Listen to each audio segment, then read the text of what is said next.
Hello everyone, I'm Becky Goldsmith and I want to give you some tips on the machine applique. So I'm doing a straight stitch along the edge of the prepared applique pieces. I'm using the 80 weight Aurifil cotton thread because if you use it in the matching colors, it blends so well. You can see it, but it will blend really easily with your quilting stitches. It's perfect. I did not have to adjust the tension on my machine, whether top or bobbin. I have the thread loaded in both places. If you have to adjust your tension, be sure to set up a practice piece before you just start in on your applique. I have on a Swan Amity quilting glove. These are primarily for machine quilting. They have a padded bottom and it's ultra suede and they work well. And what I'm finding is that they help me control the fabric. I'm only wearing one of the gloves. I want to have my other hand ungloved to manipulate the tool. The tool I'm using the most, besides the glove, is the smaller of the appliqué rods, and you'll see how that works in just a minute. If you have to pin your applique down when you're getting ready to sew it, the Karen K. Buckley pins, these little very fine pins, are probably better for this than the bigger pins that I've got in other places. Those are there just to keep the applique held securely while I'm working. I'll switch to the bigger pin, the finer pins as I get to each shape. I have glued the applique along the underside of the turned under seam allowance to the block. The more I handle the block, the more likely it is that the glue will let go of that bond. But because that seam allowance has been glued down, it stays rigid enough that I'm not having a problem with the fabric moving. So here's how it looks. I've got my open-toed embroidery foot on the machine.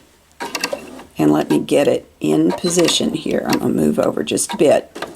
Now, I've got the same red thread loaded in the machine, and I've been able to do all four of these leaves together. When I get this one done, I'll cut the thread and move on to another set.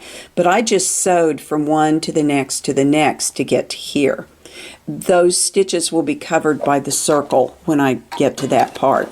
Now, when you're using your open-toed embroidery foot, and I learned this from a student just recently, I had always sewn with the needle right in the center of the foot. It never occurred to me to move it.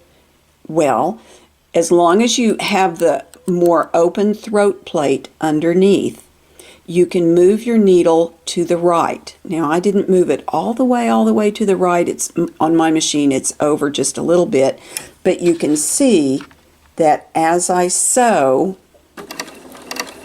I'm using the inside edge of this side of the open-toed foot to help guide my stitches. Now, I don't need to use the rod so much there. I want to hold this flat.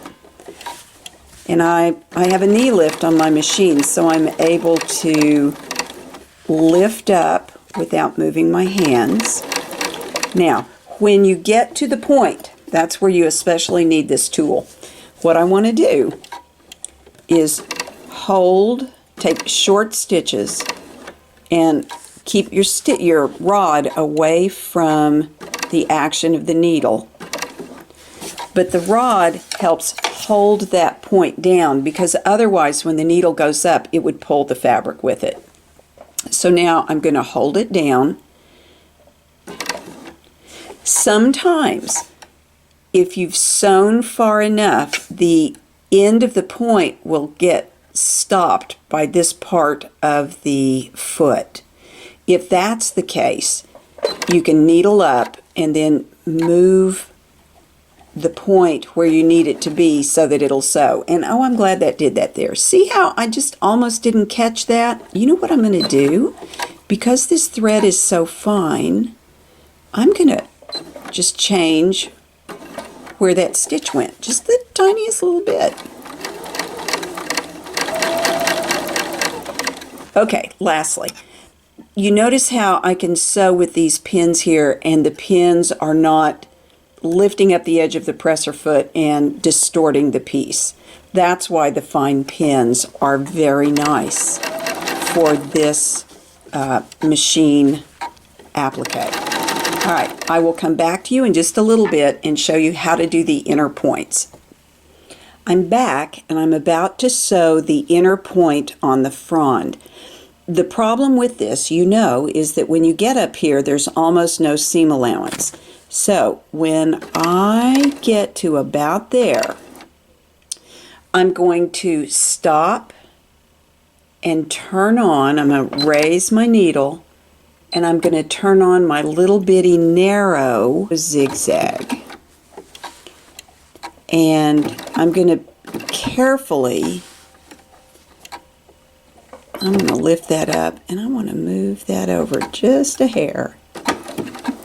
I'm going to turn this shape under the needle just a little bit so that I can do sort of like a crow's foot here. You see how I'm turning it and letting the needle, when it goes to the right, go over to that inner point.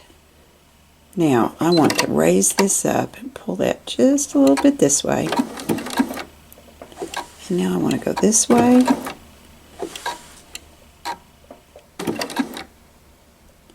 Then I'm going to raise my needle and go, well, let's see here. I could go one, let's see, I want to go down and over. Then I'm going to narrow up my zigzag just a little bit more right there.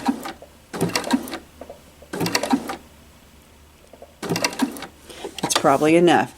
Now, because this thread is so fine, those stitches are going to be hidden enough. And I can sew on now where there's seam allowance.